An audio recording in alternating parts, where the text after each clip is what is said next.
since we've talked a little bit about the kinematic quantities of velocity, acceleration, and displacement, we're going to dig in a little deeper and continue looking at the physics of motion with some specific cases and a couple examples that are a little bit more complicated than the previous lesson.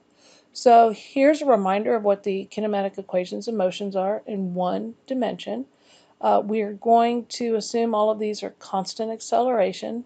You've seen the first equation, x equals, and the third equation, v equals equations, in a different form. Those were just the equations for average velocity and average acceleration. And then we've added in these last two. One of them will give you the final position if something is constantly accelerated and you know how long that acceleration lasted in time. The last equation gives you final velocity if you know the initial velocity and you have constant acceleration and the object has changed position. And remember, working with these equations, you just have to have one missing piece, that one unknown. You can rearrange these. You can use the equation that you need to use that fits the situation. You'll get some practice with that, don't worry. So in a special case of this is called free fall. So one-dimensional motion, special case is free fall. And in this case, the only force acting on the object is gravity, which means it's constantly accelerating at negative 9.8 meters per second squared, which is a downward acceleration. Objects move to the earth. We are going to ignore air resistance. So we're free falling, zero air resistance. And once again, it's one-dimensional. Object is going straight up or straight down. So here's our first example. So we're going to drop an object. And so a flower pot is dropped from a balcony 5 meters high. And we want to know what the velocity of the flower pot is right before it hits the ground.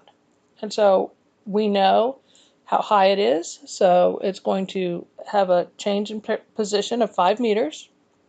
We know the acceleration is negative 9.8 meters per second squared.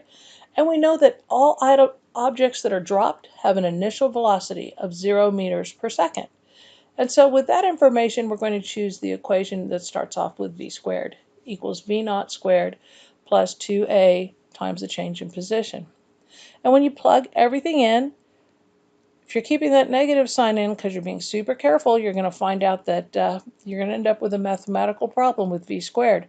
But if we remember that this is all going downward, we don't have any confusion in direction here, we can kind of forget about that negative sign, keep track of the fact that things are going downward, take the square root, and then put it back in the end. So what we end up with is the final velocity of our object is 9.9 meters per second downward. This will also work on an object that is moving horizontally and accelerating. If you know all those same pieces, you can do the same work and get there. Similarly, we have a thrown object. And despite the picture has a little arc in it, we're going to assume this thing is going straight up and coming straight down. And there are some things to know about a thrown object. So when you throw the object up in the air, at the very start, it has some velocity. At the peak height that the object reaches, the velocity drops to 0. Then the velocity increases downward back to the negative value that it had when it started. And then in this case, it's going to keep falling past that point, and it's going to continue to speed up in the downward direction. So the first thing you have to do is find the time it takes to get from the moment it's thrown to the peak, then to get the trip up and back down, you're going to multiply that by 2, and then the next piece is to find how long it takes to fall once it gets to the level of the cliff on its way down to the ground. So for the throw to the peak, we know our initial velocity is 8 meters per second, and we know our final velocity is 0 at the top of the peak. And we also know that our acceleration is negative 9.8 meters per second squared. And so when you do the math, you end up with 0.8 seconds. So that's the time it takes to go up. We need up and down. So the total trip above the cliff is 1.6 seconds. So now we're ready to figure out how long it takes to fall from that top of that 10-meter cliff down to the ground. And we have the fact that the velocity at this point is downward at 8 meters per second. So that's our initial velocity. We know that our height is 10 meters. And we know that the acceleration due to gravity is negative 9.8 meters per second squared.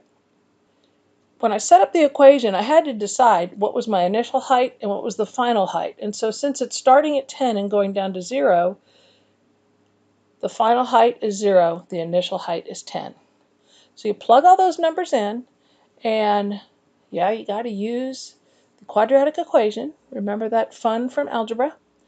And we want the time to be greater than 0, so you're going to choose either plus or minus, whichever one creates a positive time, and we end up with 1.2 seconds. And so when you add the time for the up and down above the cliff to the time it takes below the cliff, the ball is in the air 2.8 seconds. Alrighty, bye-bye.